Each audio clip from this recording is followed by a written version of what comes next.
Hey, good afternoon, everybody. Thank you so much for joining us. I'm here with a good friend and colleague, Naomi Haynes.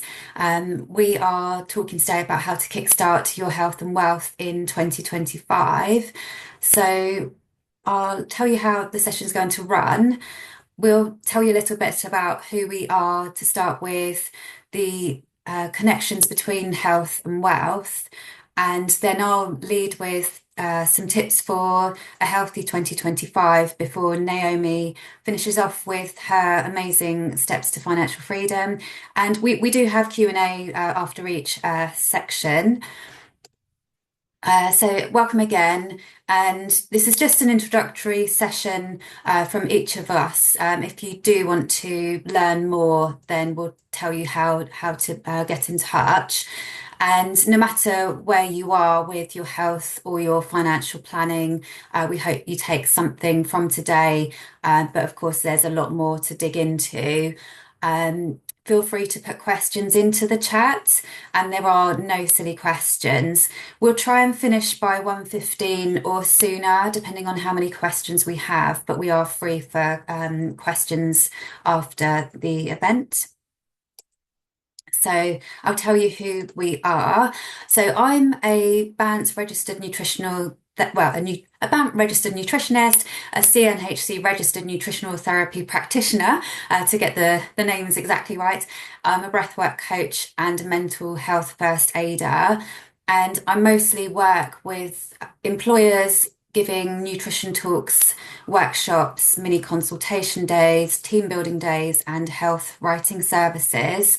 And I have a private practice with a small number of clients where I mainly support people with irritable bowel syndrome, perimenopause, and I do some breathwork coaching and mental wellbeing support.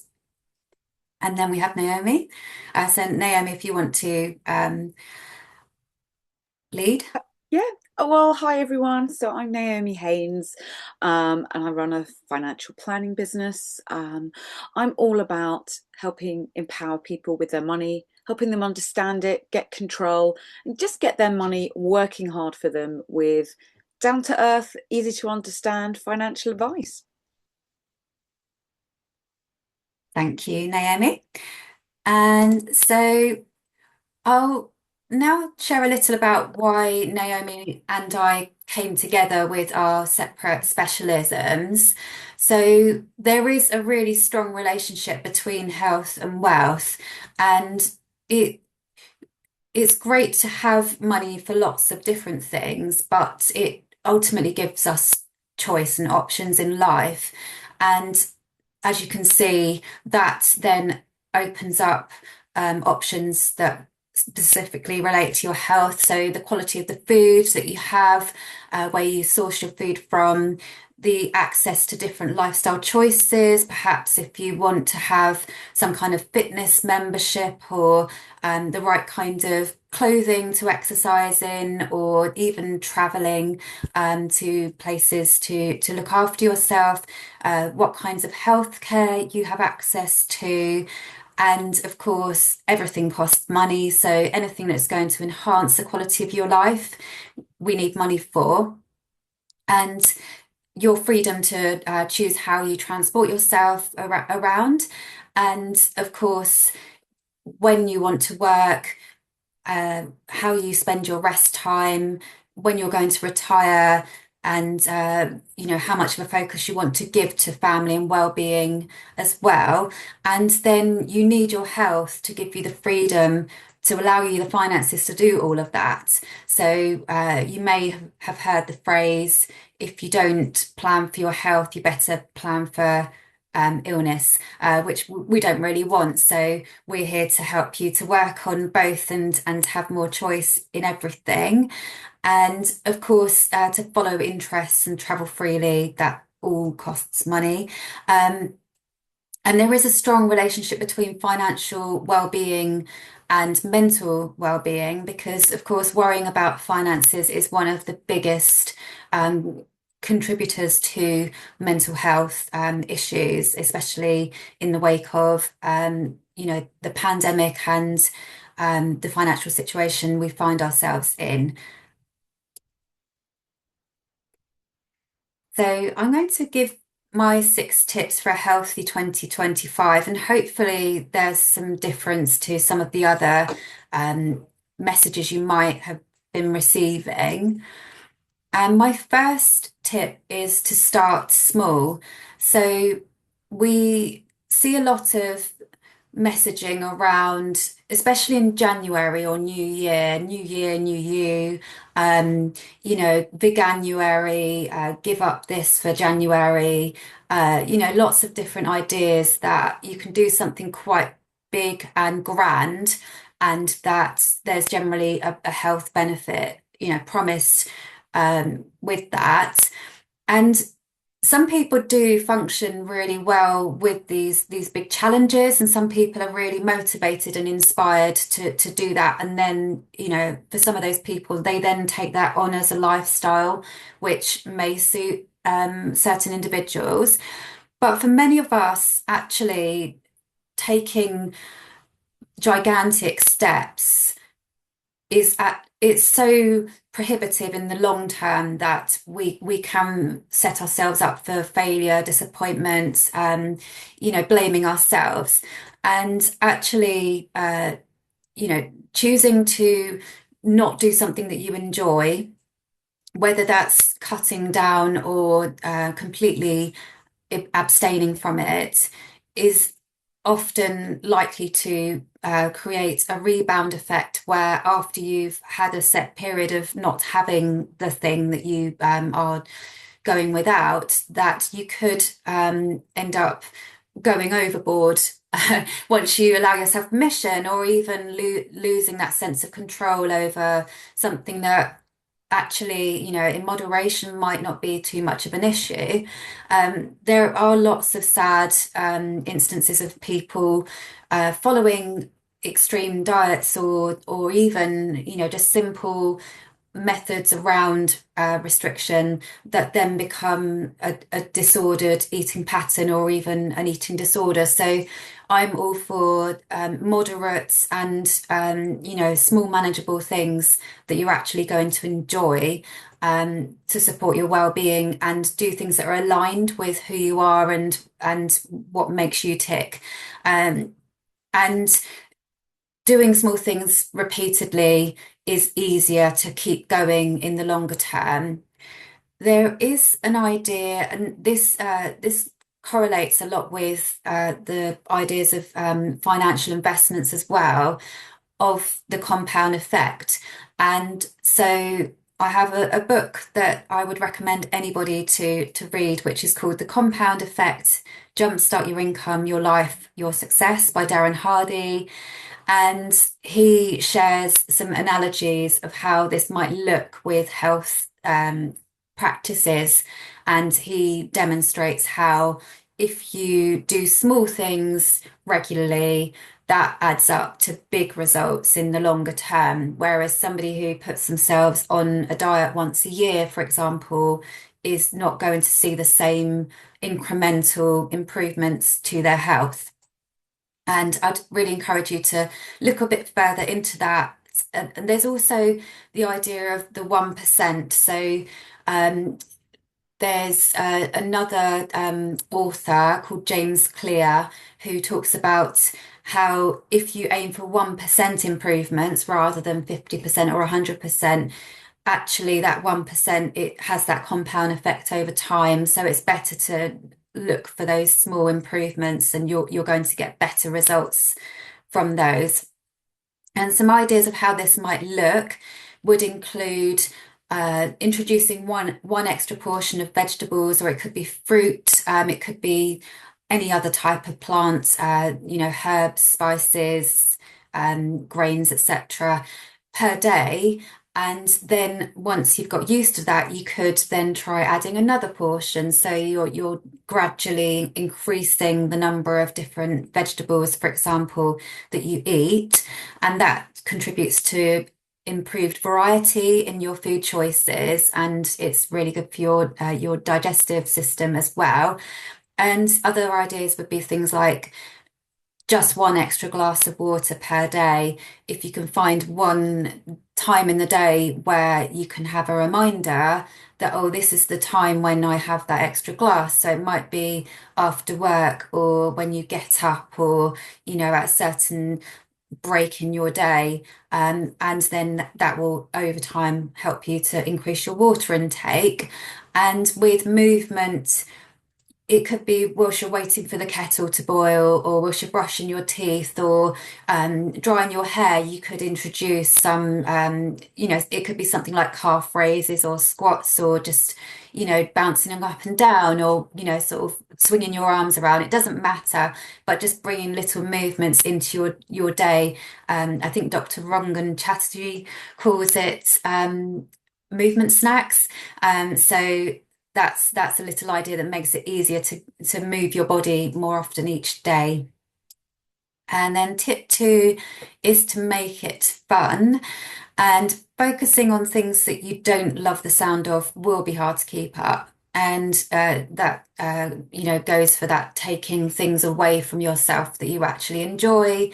It's actually better to add good stuff in and make less room for the things that aren't helping you health wise. And there are generally many different ways to work towards the same goal.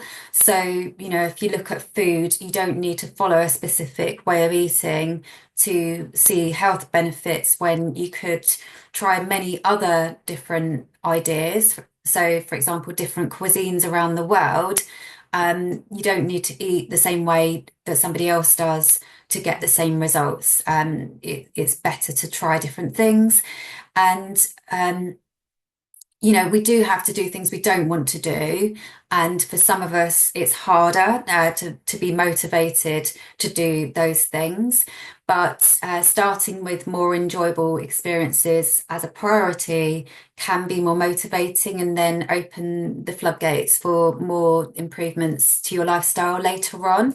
And generally, if you feel better in yourself, you start to see more possibilities. So, for example, if you work at a desk every day and you don't move very much, and you don't get a lot of daylight, and you eat things that aren't nourishing your body, you don't see people that you like spending time with very often, all those factors together can cause you to feel quite trapped in your body. But if you start taking a walk in the fresh air, or keeping in touch with people that make you feel good, all these things can start to make you feel more positive and like more things are possible.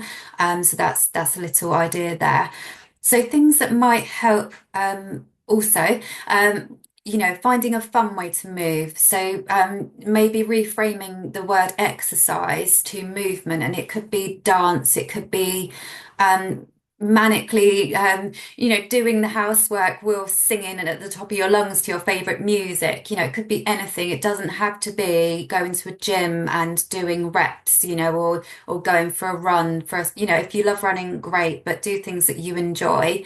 The novelty factor can really be exciting for some people. So, just trying new things, that could be really motivating. Um, Using your senses can be really helpful to keep you, it helps to trigger the release of dopamine. So dopamines are motivating neurotransmitter. And so you can use music. It may be upbeat, it may be calming, it may be rock, or anything. Singing can help. Nice smells. So as an example, you can use aromatherapy, herbs and oils, to promote concentration, or to promote calmness or motivation. And comfortable clothes, or things that you're going to really enjoy wearing whilst you're doing something that you don't normally do.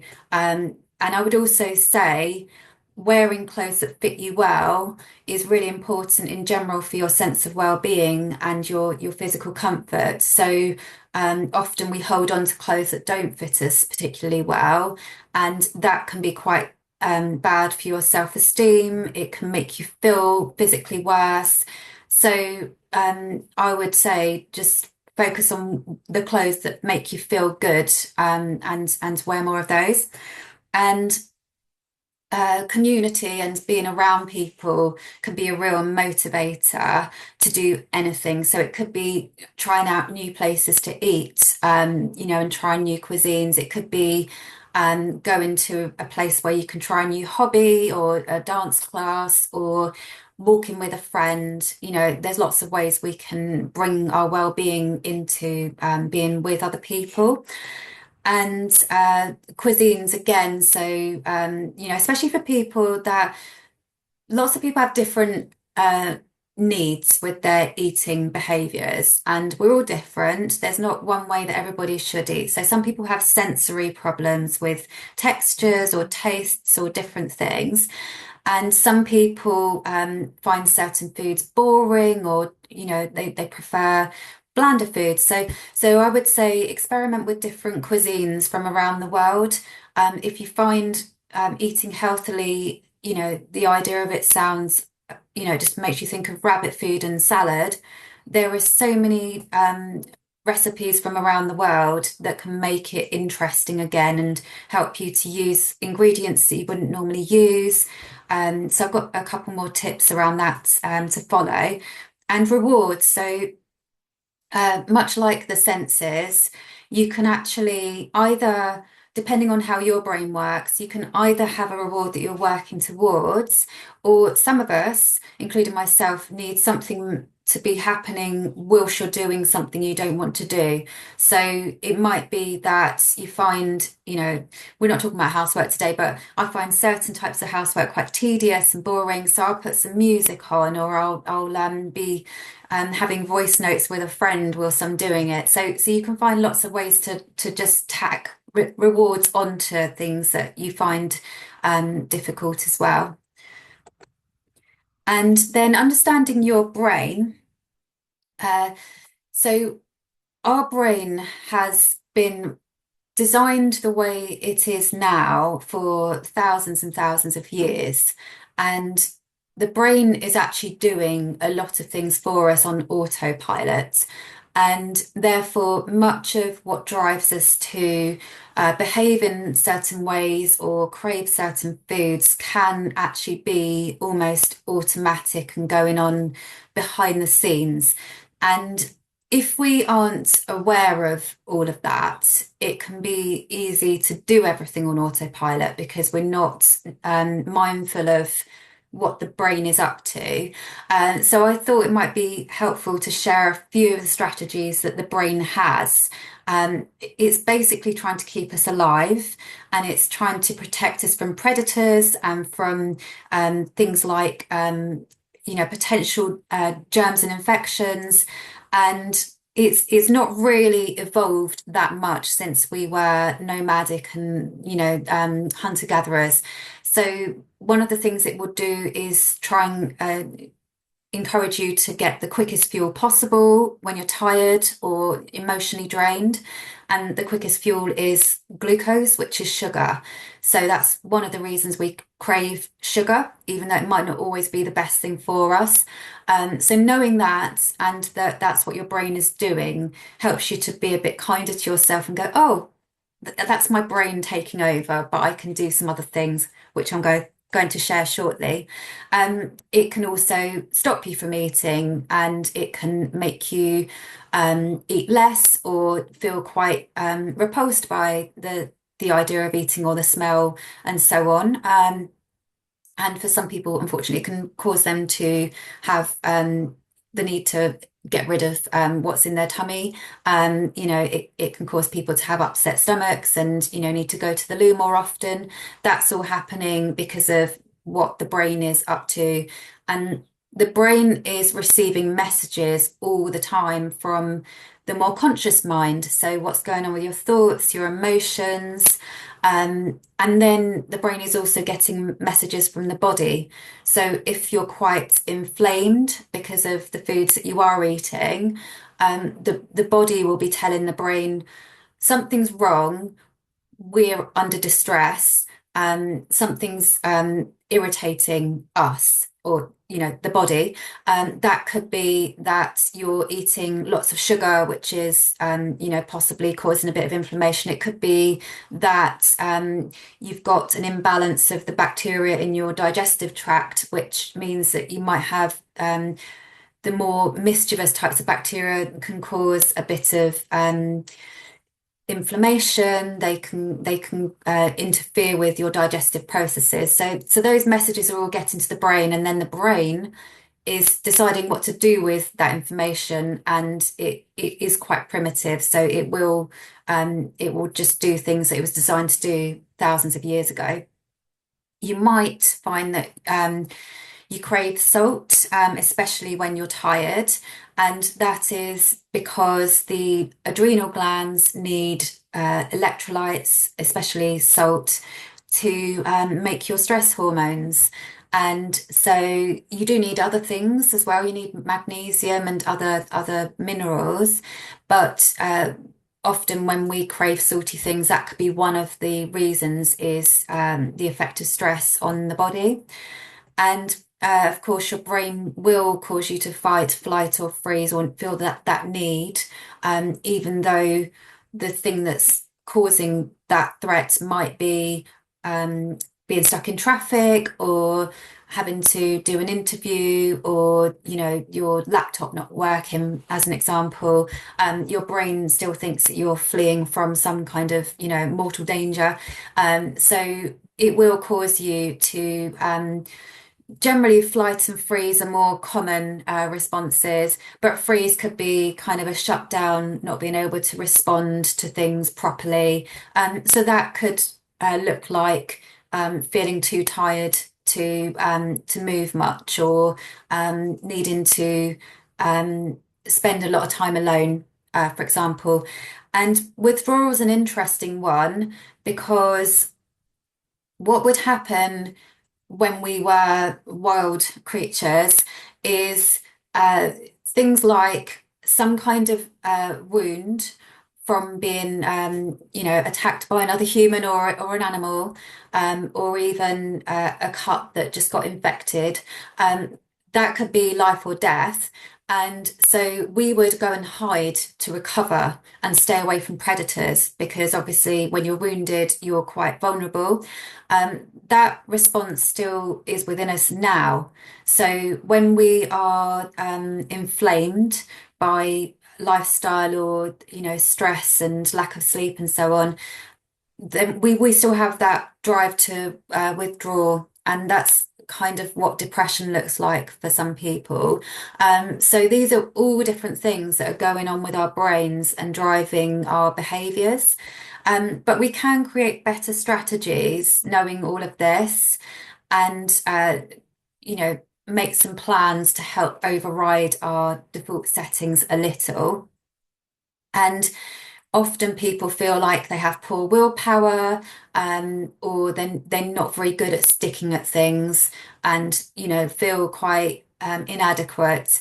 But if you know now that it's biology and chemistry and other things, physiology, anatomy, and so on, they're all at play to influence your choices. You can see why we are so complex, and it's not as straightforward as just don't do this and do more of that. Uh, so now, to fuel your brain, it does need carbohydrates. So we do need the carbohydrates is a broad group of different foods, and it covers things like whole grains, breads and so on, that are if you have the whole grain version, they are slower releasing, they're better for your blood sugars and give you energy for longer.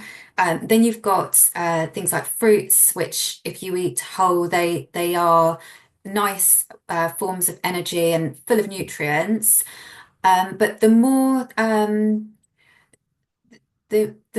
smaller the molecules of carbohydrates, the quicker they get released. So we think of fast releasing or simple carbohydrates, which if you, for example, juice fruit, you are looking at fructose, which is a simple carbohydrate, which will release more quickly into your into your bloodstream. So it's often better to eat the whole fruit rather than juicing, for example. But the brain basically needs these carbohydrates, and low carbohydrate diets are not good for a lot of people. I'm not saying it doesn't suit all individuals, but there are lots of other nutrients that fuel the brain. So I feel that it's better to focus on these as well as meeting your carbohydrate needs.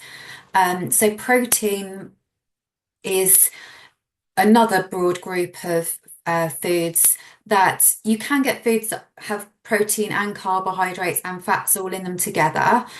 So they're not always one or the other, but protein is the material that builds everything in your body. So you need it for your brain. It also helps to make all your brain chemicals. So things like serotonin, melatonin, and dopamine, for example, which are all hormones that help you feel happy, want be ready for sleep, and feel motivated. Uh, Tryptophan is one of the building blocks for protein. So you've got lots of different what are called amino acids. Tryptophan is one of them, and our body it needs this through diet. So it gets used to make lots of different hormones, not just hormones for the brain, but also for things like progesterone and testosterone. But for the brain health, having good sources of this can be really helpful for leveling your brain chemicals out a little and promoting a sense of well-being. So I've got a slide to come that tells you where you can find sources of those, and it's actually in a lot of these foods here. Your essential fats are the fats that you can't make in your body, and omega-3 in particular is really good for brain health.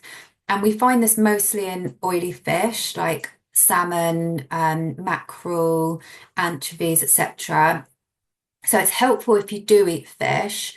But if you are vegan or vegetarian, you can get smaller amounts in nuts and seeds. And for those that are safe to do so, because I wouldn't blanket recommend supplements for anybody unless I knew their exact circumstances. But you can find vegan sources of omega-3, and I would say the best version of that would be algae based. That's really good for getting your omega-3 needs. Magnesium, zinc, and iron are some of the minerals that you need for overall health, but they're really good in particular for brain health. And all the vitamins that we have in food. So B vitamins in particular, really important for energy. But basically, we need variety in our diet. So I will take us on to tryptophan quickly. So as I said, it's a building block for lots of things, but especially for dopamine for motivation, serotonin for good moods, and melatonin for sleep. And I generally recommend, especially getting these foods into your afternoon and early evening because they can help promote better sleep. And you've got a real mix of animal and plant-based foods here. And you may like to see there's dark chocolate on there as well, which is rich in magnesium and other minerals. But you've got grains, fruits, cherries in particular as a fruit, dates, nuts, and seeds. And so you could meet some of these needs in things like your dinners, like an animal based or having nuts and seeds. But I like to suggest things like an oat cake with nut butter or banana and some milk, or you can mix up different ideas to get some tryptophan in. And then my final tip, sorry, I've got 6 tips actually. The next tip is to plan for success. So um, some of the ways to do this would be to organize yourself, and some of us find this more difficult, but starting to plan your meals and think ahead to the week that you have coming up can make you know, feeding yourself more easy to do, and having a regular time to do that can be helpful. Um, Meal kits and recipe delivery options can help some people where, you know, cooking is a bit of a challenge. So there's lots of different options out there that are, you know, a mixture of, some are like, the main thing about them is they're super healthy. Some are just, they are delicious. And the one thing I would say about these is the portion sizes can be quite generous. So you can split them up a bit. So you don't have to eat, you know, if it's feeds two, you don't have to eat the whole half a portion. You could save some for leftovers. Um, but on the other side, sometimes they don't have enough vegetables. So I sometimes add an extra side of vegetables or something just to get that in. And batch cooking is sometimes a bit of a game changer to cook less often but have food for future days. And you could either keep things in the fridge or even freeze leftovers and then have them to like defrost and use another time. And then I've just suggested some ideas for things that you can make ahead, and you can you know, batch cook and have extras for other meals. And then finally, self-compassion is my final tip. And it goes way beyond just being kind to yourself. It's not namby-pamby or soft. This is evidence-based and proven to promote mental and physical well-being and encourage good habits. And uh, Kristen Neff talks about you know, turning it compassion towards yourself. So how you treat a friend or a loved one, treating yourself in a similar way, especially when it comes to things like feeling inadequate, you know, when things go wrong or general suffering, and in particular, using self-kindness, understanding common humanity and that we're all having a shared experience and that we're all human, including yourself, and mindfulness and using awareness of what's going on in your mind and your body to just kind of uh, create more awareness of what actions you choose. And this can all help you to feel more motivated to do good things for yourself. And my final recommendation is the book, The Compassionate Mind by Professor Paul Gilbert. That book absolutely changed my life and will really help set the stage for improvements to your lifestyle. So I will move to questions at the end because I want to make sure Naomi has the full time to do her talk. So thank you for listening. If you are watching, we can send the slides out if needed. So that's a few ways to follow me. So I'll let Naomi take over. Oh, thanks so much, Victoria. That was brilliant. I've been making notes as well myself, actually. Really, really helpful stuff there. And I think it really nicely leads on to looking at money. So what I wanted to just chat with you, so just looking at the areas that we will cover on the next slide, I thought we just go through those 6 items, but rather than summarizing them, let's just crack on. So I'd love you all to kind of have a think about yourselves. If someone mentions any of those words, like which person are you? Because when we talk about money, finance, credit, pensions, any of those words, I think a lot of people are the left person.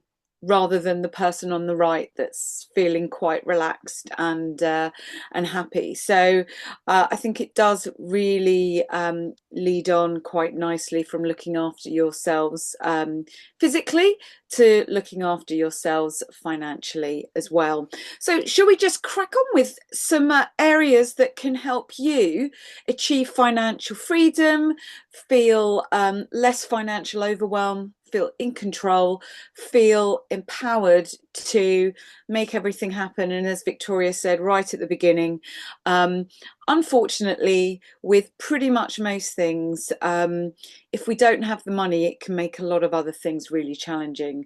And in particular, it can make a lot of things stressful. And as also Victoria was talking about, that being stressed, understanding our brain can absolutely lead to physical symptoms, but also stress, depression, lots of things that can come out of that. So with money, that's why my first one is just talking about money. When you talk about something, it a problem shared is a problem halved, as people say. And talking about money really can help you stop with the stigma of taboo being money just something people don't talk about. And when I say talk about money, I'm not talking about divulging your innermost money secrets, how much you're earning or anything like that. But I'm talking about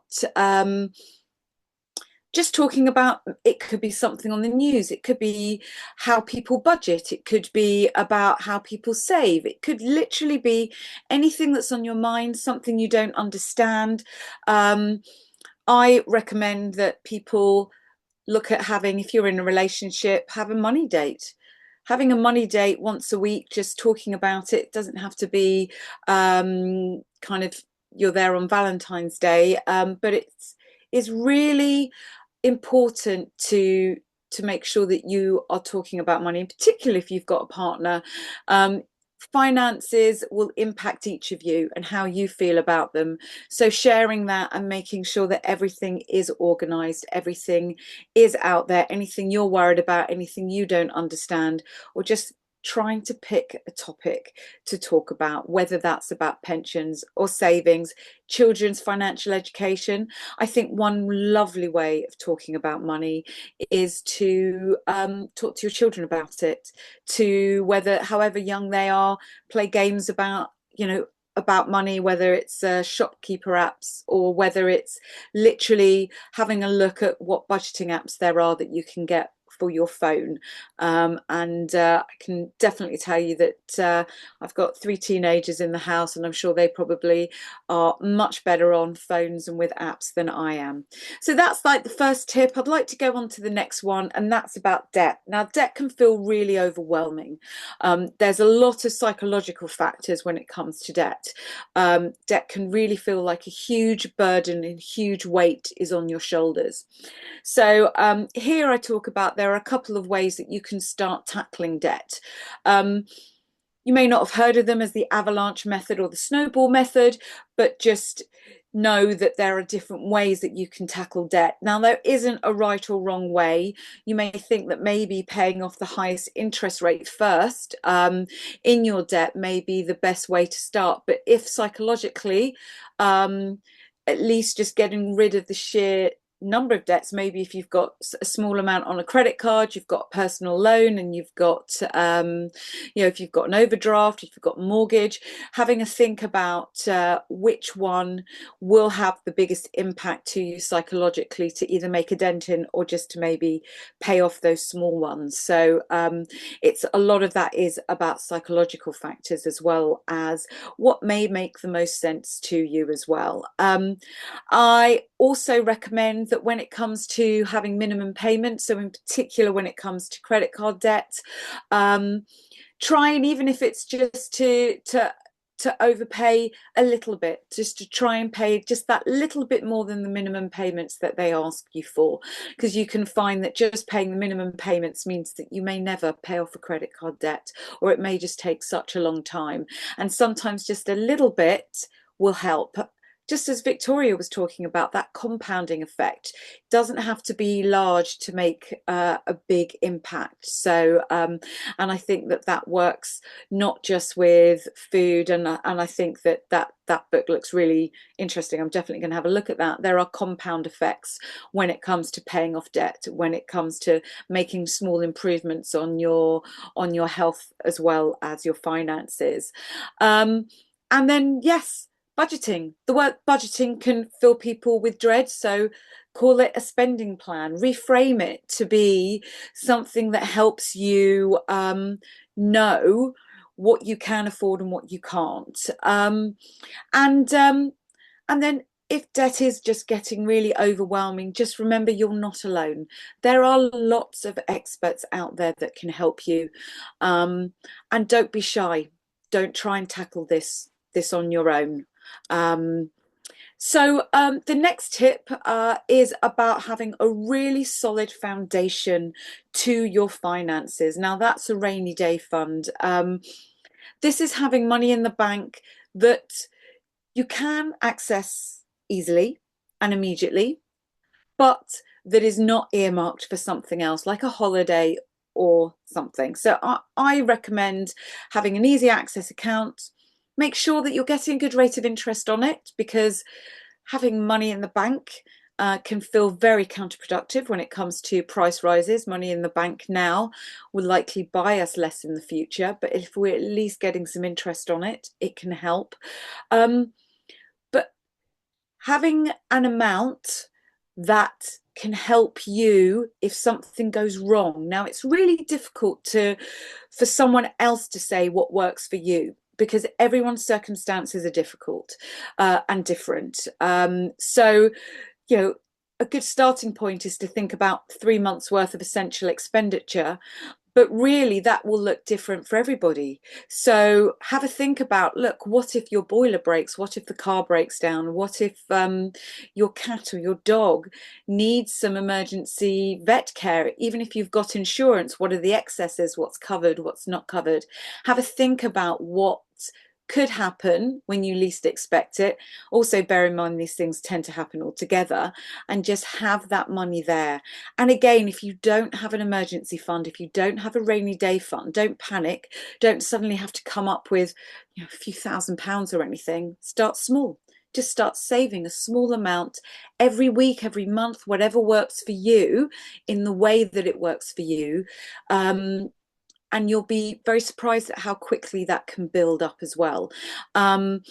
Also, speak to professional. Have lots of different ways, I call them savings hacks, lots of different ways that can help you build up that emergency fund. Make it automatic.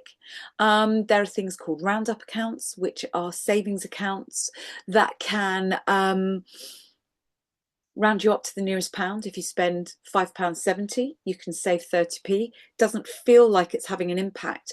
But for me, for clients of mine, for friends of mine that have used these roundup accounts, it's very, very surprising as to how quickly it can mount up. The next thing I wanted to just talk to you about is protection. Okay, look, no one can predict the future. But what we can do is we can prepare for it. We can plan for it. And as they say, prepare for the worst and hope for the best, and hope that it's never going to be needed. So ask yourself some questions. Do you have a will?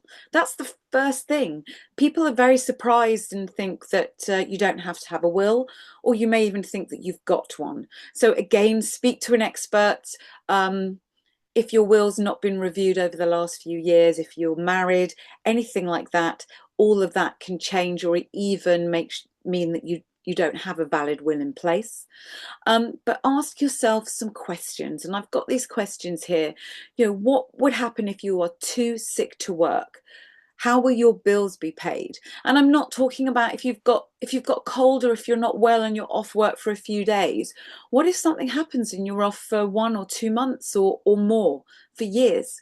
What I've put here on the bottom right is it's just a statistical calculator that says a 45-year-old what's the likelihood of something happening to them before they reach the age of 67. So you can see I've put some dates on here on how it's all calculated and everything. But there's a 4% chance that by the age of 67, that person will have died. There's an 11% chance that they're going to be diagnosed with a serious illness. And there's almost a 1 in 3 chance that they'll be unable to work for 2 months or more. So there's quite a large possibility that there's a hiccup with your finances, with your money, and with your plan. So speak to a professional or have a look. Get your protection provisions audited. Have a look and see what you've got. Does it work for you? The next tip that I've got is around budgeting and decluttering. It's about knowing what's coming out of your bank account, and it's asking yourselves the questions: this money that's coming out of my bank account, do you recognize it? I don't know about anyone here, but how many times, even me, even though I sit here talking to you, every so often there is money coming out of my bank account that I don't recognize. It could be due to a forgotten subscription. It could be due to a mistake from a provider. This happens all the time. It could be due to fraud, or it could just be due to that you start things and actually over time you actually don't need it. So do you recognize it? And then you ask yourself, if you do recognize it, do I actually need this? And if you recognize it and if you need it, then ask yourself the question, can I get this cheaper elsewhere? Is there another way I could be doing this where I'm not spending the same amount of money? And by asking myself that, saved ourselves hundreds of pounds by realizing that we had 2 covers that we needed. One was boiler cover and one was plumbing and drains cover.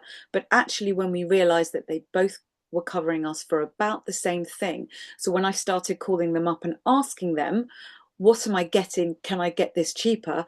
Actually realizing that that I could have cancelled one of them. And that's exactly what we did. And then it's important to maintain it. And then talk about budgeting, and I talk about having a spending plan. And I just think it's really important. I talked about maybe putting some money aside for an emergency fund. Do the same for holidays, do the same for a season ticket, do the same for any lump sums that you need to pay. Christmas is absolutely the big one. I don't know how many people here find December and January financially challenging. We're buying presents. We're all off work. We want to treat ourselves. Absolutely. You could be spending over £1,000 more than usual just in December, and then you can really feel the pain in January, because where is that going to come from? Is it going to be credit card debt or anywhere? So all I would say is put some money aside for each of these. And actually you will find that when it comes to holidays, when it comes to Christmas, when it comes to all of these, taking the money from a bank account where you've been putting it aside is absolutely game changing for your finances, but also for your mental health.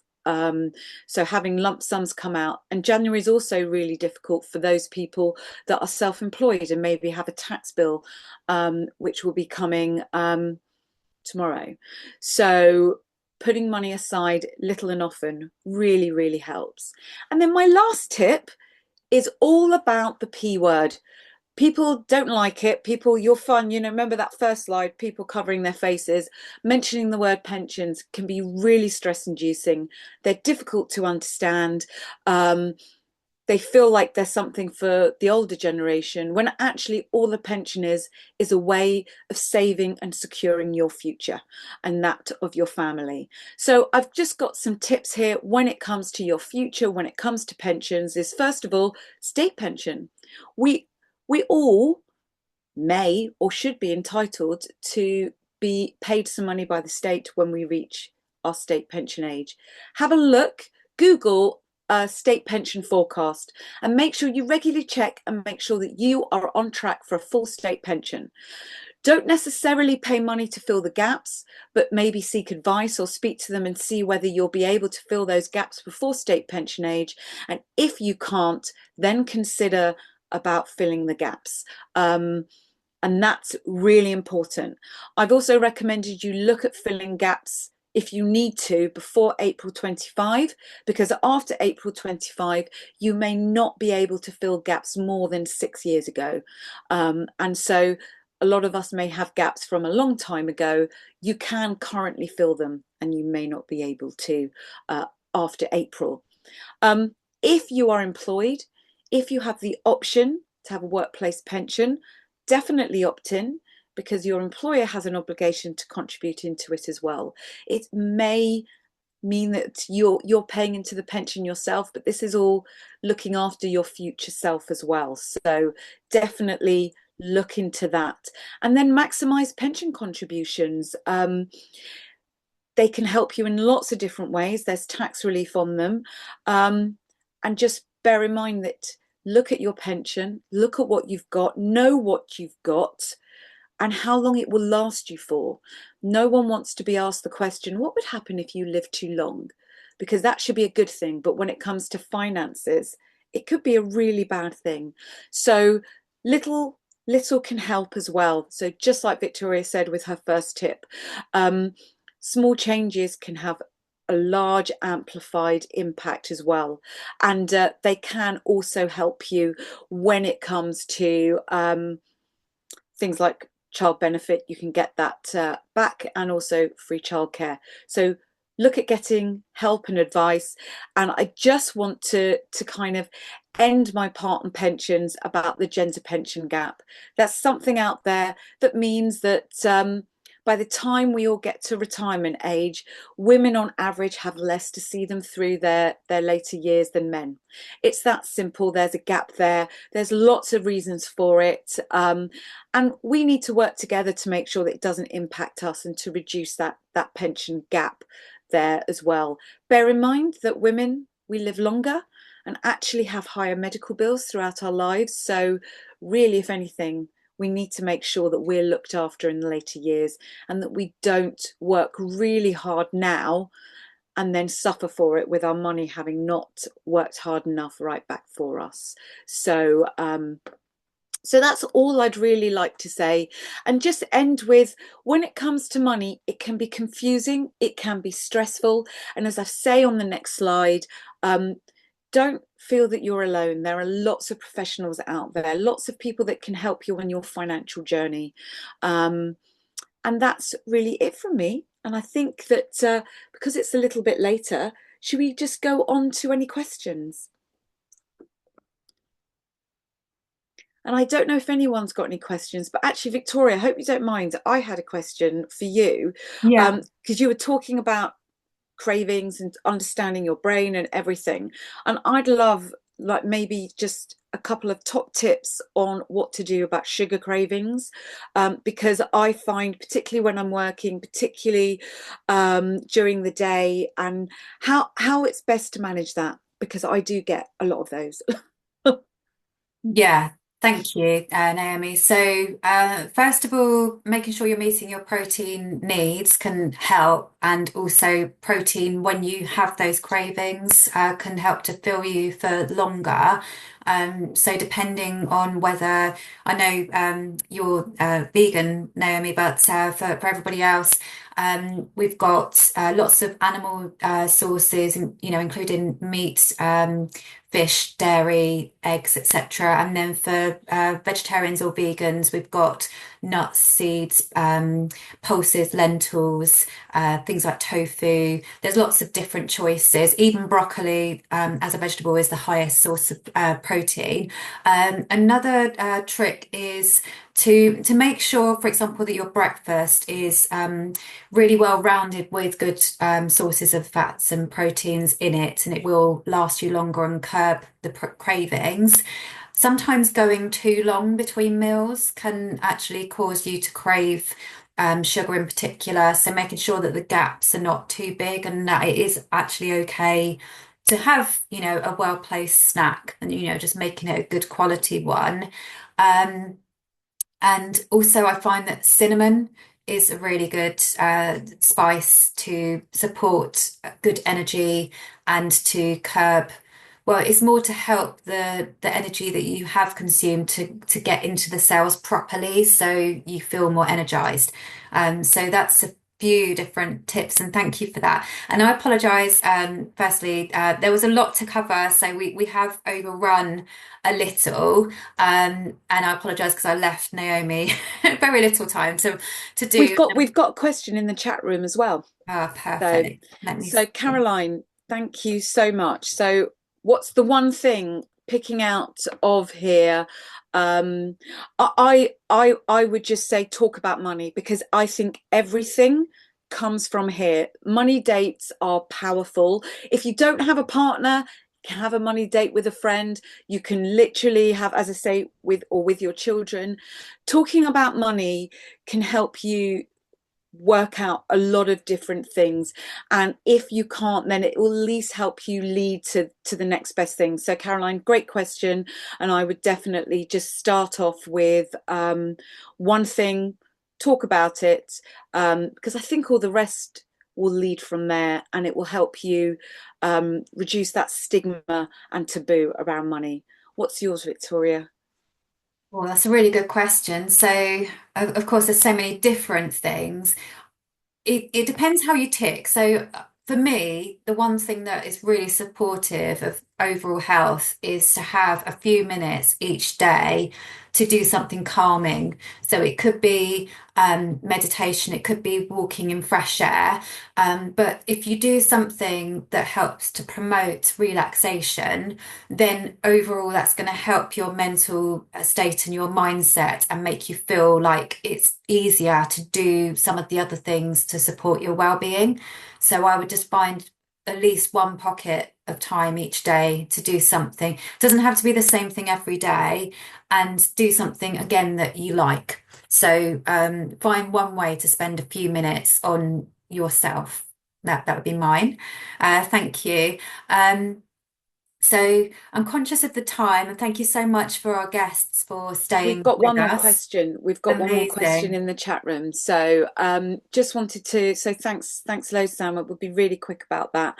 I definitely feel it's a really good question just for everyone. Can anyone have a financial advisor, or is it only for people that have enough money to invest regularly? I think financial well-being is for absolutely everyone.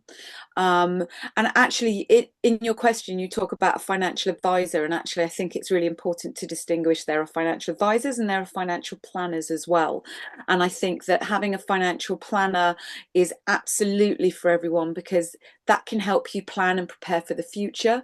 It's all about your holistic finances, all about money for you, for your family, and looking after your future and making sure that you can plan it. And just as we've said, it's been our theme all the way through, actually, hasn't it, Victoria? It's about small things, small steps, baby steps. It is not financial advice is not for the wealthy. There's no cutoff. I actually don't like the word wealth or wealthy, because it's got this grey definition, and actually I think it's all about making sure that your money is working hard for you. It doesn't matter whether that's £1, £100, £100,000, £1,000,000. It is, you've worked hard for every single penny, and your money has to work hard back for you. And that's exactly what I'm here to help people do. Thank you. And before we close, I just wanted to share. I thought your first uh, step of communication and talking about money has come up so often in discussions that I've been privy to recently.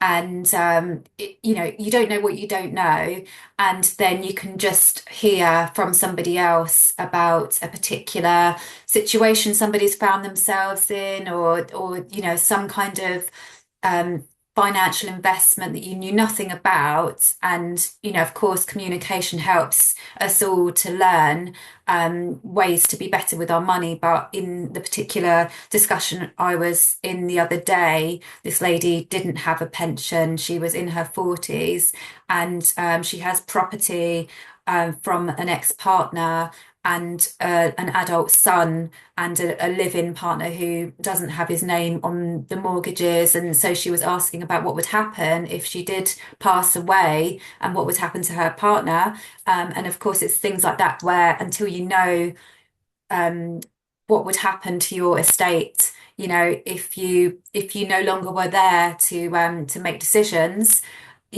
she suddenly realized how important it was to have a will. So it's all those little things we can learn through talking about money and not being ashamed to admit we don't know everything.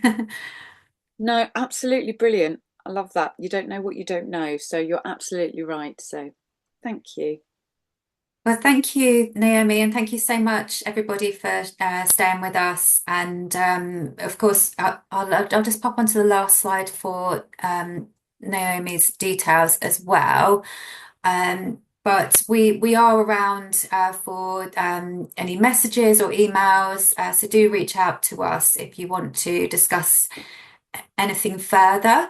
And we will share the recording, so you will have this to watch back again. And of course, if you know anybody you think could benefit from it, do share with those people as well.